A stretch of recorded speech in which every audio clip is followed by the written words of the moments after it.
Hai, welcome to my channel. Jangan lupa subscribe, like, dan komen. Happy watching. Semalam dengan janda bab 40. Kabar buruk di kampung.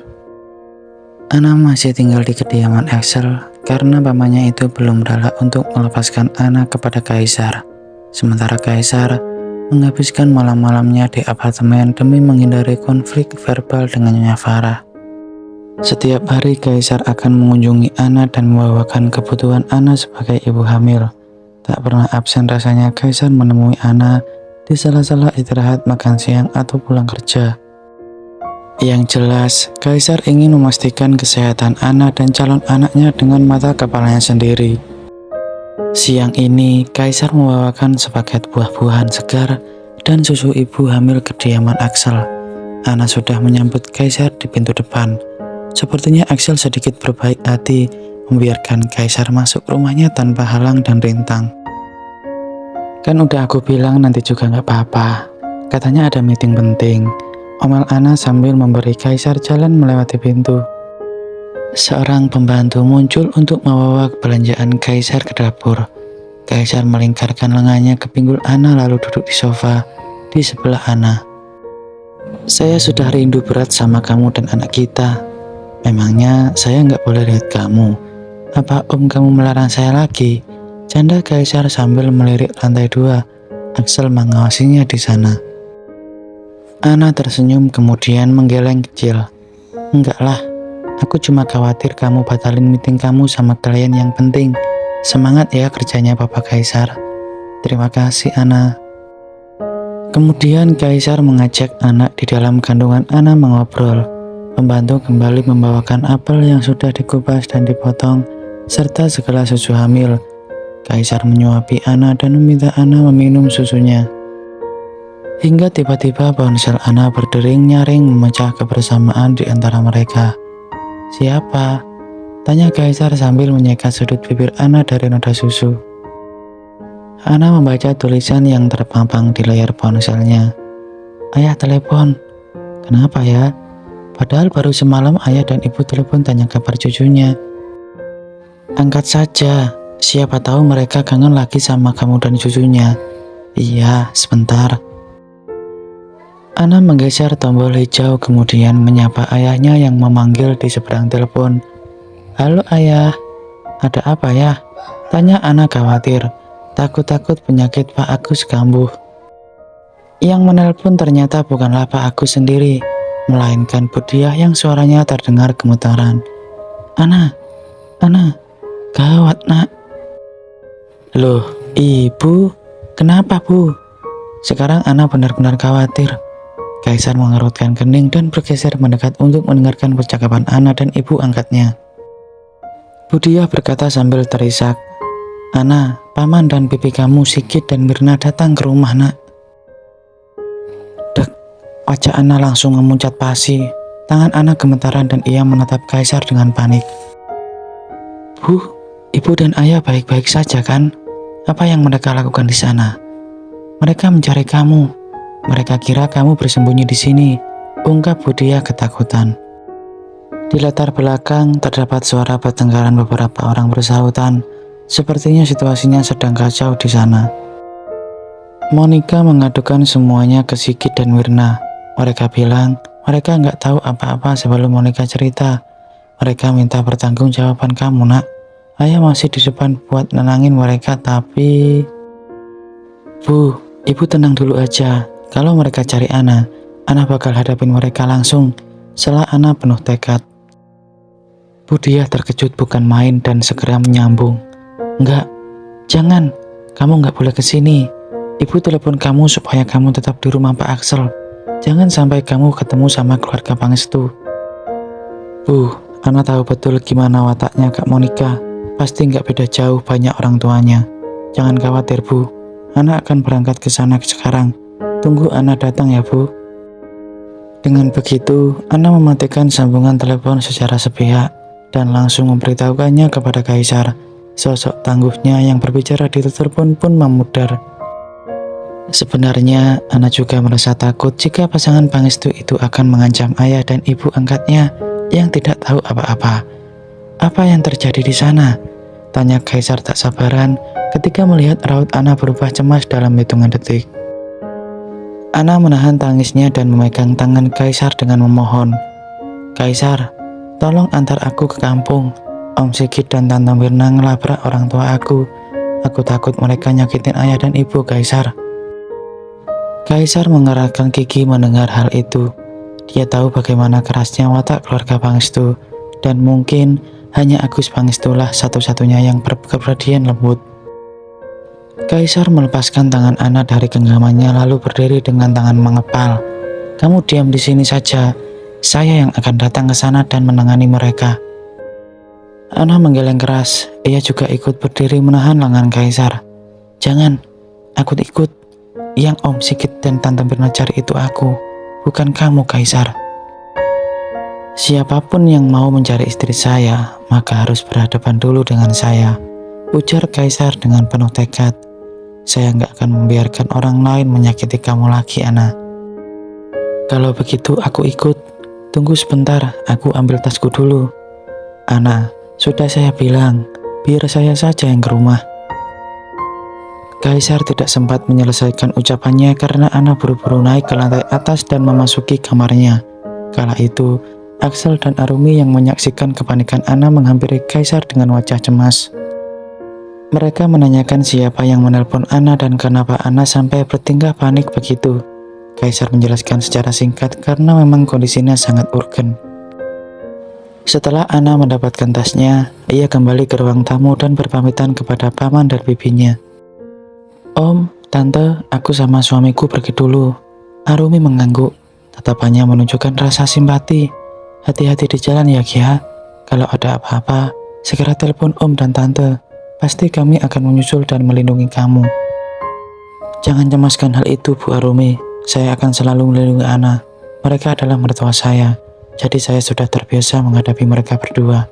Tutur Kaisar kemudian menggenggam tangan Ana dengan erat. Kalau begitu, kami pergi dulu. Permisi, lanjutnya. Axel menatap Ana dan Kaisar bergantian, lantas meremas pundak Kaisar dengan kuat. Jaga Ana baik-baik. Tak perlu diingatkan lagi, itu sudah menjadi tugas saya, Pak Axel. Ucap Kaisar mantap. Selesai berpamitan, Kaisar pun membawa Ana memasuki mobilnya dan dengan hati-hati berkendara menuju kediaman orang tua angkat Ana di kampung. Sesampainya di sana, pemandangan tak mengenakan langsung menyahut kedatangan mereka berdua. Ana dan Kaisar bisa mendengar hinaan Pak Sigit terhadap ibu dan ayah angkat Ana. Ana hendak masuk dengan berapi-api, tapi Kaisar menghalanginya. Kamu di belakang saya saja, jangan sembrono. Kamu sedang hamil dan saya nggak mau kamu celaka. Tutur Kaisar yang dibalas anggukan pasrah dari Ana. Setelah tenang sejenak, Kaisar dan Ana masuk ke rumah sederhana itu. Belum sempat mereka mengucapkan salam, Nyonya Mirna Pangestu lebih dulu melihat mereka. Amarah Nyonya Mirna langsung meledak-ledak melihat Kaisar datang bersama istri mudanya. Pak, dia di sana. Menantu yang selalu kamu bangga-banggakan itu dan keponakan angkatmu yang gak tahu diri, pekik Nyonya Mirna dengan murka. Kaisar langsung pasang badan di depan Ana. Semua orang menolehkan kepala mereka ke arah Kaisar dan Ana. Nyonya Mirna mendekati mereka dan hendak menjambak rambut Ana. Dasar kamu wanita pelakor. Berani-beraninya kamu membuat hidup anak saya sengsara. Apanya yang sekretaris Kaisar? Nyatanya kamu istri keduanya dia. Celah Nyonya Mirna sambil berusaha menggapai-gapai wajah Ana. Ana mundur selangkah dengan ngeri. Kaisar mencekal pergelangan tangan Nyonya Mirna dan dengan kasar menyentakkannya. Jaga bicara Anda, Bu Mirna. Saya tidak akan membiarkan Anda menginjak-injak harga diri istri saya. Dan kamu, Nyonya Mirna menuding Kaisar dengan wajah memerah padam. Rasanya banyak sekali makian yang menunggu untuk diadakan dari mulutnya. Kamu sudah menduakan putri saya. Mana janji kamu yang akan setia hidup semati pada Monica, Kaisar? Kamu berselingkuh dan menikahi anak kampung ini. Bu Mirna, saya peringatkan sekali lagi, tolong jaga ucapan Anda, geram Kaisar yang mulai berapi-api. Sepertinya Anda juga termakan omongan Monica, layaknya ibu saya. Apa Anda tahu apa yang sebenarnya Monica lakukan di belakang kalian berdua? Dialah yang lebih dulu berselingkuh dari saya. Jangan menuduh Monica, Kaisar. Putri saya tidak akan melakukan hal rendahan semacam itu. Kali ini Pak Sigit yang berbicara dengan nada memperingatkan. Saya telah mendidik Monica dengan aturan ketat tentang norma dan moral. Jangan samakan putri saya seperti wanita murahan yang kamu nikahi ini. Itu cuma nafsu sesaat. Lihat Pak, dia sampai hamil besar seperti itu. Sementara kita harus kehilangan cucu kita. Dan semua itu adalah kesalahan Ana, sahut Nyonya Mirna yang sudah emosional. Ana mengepalkan tangan kuat-kuat dan membela dirinya sendiri. Jangan salah Tan, bukan aku yang mencelakai Kak Monica. Kak Monica duluan yang mau ngusir aku dari rumah Kaisar. Dan sekarang lihat, Kak Monica kena karmanya. Justru Kak Monica yang mau dorong aku dan anakku dari tangga. Nyonya Mirna tak bisa menahan amarahnya lagi. Dasar kamu jalang, tidak punya sopan santun. Hentikan, Pak Agus membentak untuk melerai pertikaian itu. Suasana di ruang tamunya kian memanas saja. Mari kita bicarakan semuanya secara kekeluargaan saja. Tidak ada gunanya jika kita saling berteriak satu sama lain. Diam kamu Agus, ini bukan saatnya kamu yang bicara, ujar Pak Sigit dengan tajam. Pak Agus mengatupkan rahangnya dengan keras, menahan diri agar tidak sampai kelepasan. Di sisi lain, Pak Sigit maju menghadap Kaisar yang masih setia menamangi istrinya. Kaisar, jika kamu tidak membatalkan gugatan cerai kamu dan berpisah dengan Monica, maka saya pastikan perusahaan kamu akan bangkrut. Saya akan mencabut semua saham saya di perusahaanmu tanpa pandang bulu, ancam Pak Sigit Pangestu, menatap Kaisar dengan dingin. Kaisar tersenyum miring. Ia sudah pernah diancam sekali oleh Pak Axel, dan dirinya tidak akan mundur untuk yang kesekian kalinya oleh ancaman seorang Sigit Pangestu. Jika itu yang Pak Sigit mau, silakan lakukan saja. Pak Sigit menyambar kerah baju Kaisar dengan kasar. Kamu nantangin saya? Siap-siap jatuh miskin kamu sekeluarga. Ana yang mendengar itu sontak ketar-ketir. Ana tidak mau Kaisar sampai mengorbankan seluruh hartanya seperti itu. Apalagi Pak Sigit kelihatannya tidak main-main, dan Kaisar juga serius dengan keyakinannya. Adu mulut terus terjadi hingga akhirnya Pak Sigit dan Bu Mirna keluar dari rumah kecil itu dengan sendirinya. Pak Agus khawatir Ana akan menjadi stres dan meminta wanita itu segera memasuki kamar lamanya. Budia juga bergegas ke dapur untuk membuatkan kedua tamunya minuman. Kaisar menundukkan Ana di tepi kasur dan berlutut di depannya. Semua akan baik-baik saja. Saya nggak keberatan mereka melepas seluruh sahamnya di perusahaan saya. Saya nggak akan langsung bangkrut begitu saja, Ana. Lagi pula, kalaupun perusahaan akan bangkrut, saya tidak takut jatuh miskin. Saya tidak takut kehilangan segalanya. Yang saya takutkan hanya kehilangan kamu. Semuanya ada prosesnya. Ana menatap Kaisar dengan sendu. Matanya sudah berkaca-kaca. Dia bisa melihat tekad dan keteguhan Kaisar dan menjaga rumah tangga mereka agar tetap utuh. Kaisar telah membuktikan ucapannya kepada Ana. Dan karena hal itu, Kaisar semakin yakin untuk menerima Kaisar kembali. Tiba-tiba Ana mencondongkan tubuh ke depan dan melingkarkan lengannya ke leher Kaisar, memeluknya erat-erat. Kaisar terkejut dengan pelukan tiba-tiba itu. Kaisar pun membalas pelukan Ana dengan sama eratnya. Kaisar, terima kasih sudah mau melindungiku dan memperjuangkanku. Sekarang nggak ada keraguan lagi di hatiku. Aku mau kembali sama kamu, ucap Ana dengan lirih. Kaisar merasakan kelegaan seketika menyebar di dadanya.